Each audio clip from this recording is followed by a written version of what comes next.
ایک عورت امام علی علیہ السلام کی خدمت میں آئی اور عرض کرنے لگی، یا علی، میں نے سنا ہے کہ اللہ پاک نے انسانوں کے لیے اس زمین پہ کچھ راتیں ایسی رکھی ہیں جب وہ اپنے خزانوں کے دروازے کھول دیتا ہے۔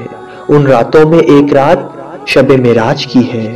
یا علی، آپ مجھے کوئی ایسی دعا یا کوئی ایسا عمل بتائیں۔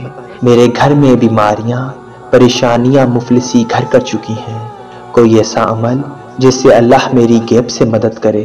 تو امام علی علیہ السلام نے فرمایا، اے عورت، اگر تم چاہتی ہو کہ اللہ غیب سے تمہاری مدد کرے تو شب معراج کی رات ایک مرتبہ سورہ رحمان اور سورہ یاسین پڑھ لو، اور وہ پانی اللہ کا نام لے کر پی لو، اور خانہ کعبہ کی طرف منہ کر کے یا عظیم یا علی یا رزاق یا اللہ 207 مرتبہ پڑھو، اور پھر اللہ سے وہ دعا مانگو جو تم اپنے لیے اور اپنے گھر کے لیے چاہتی ہو۔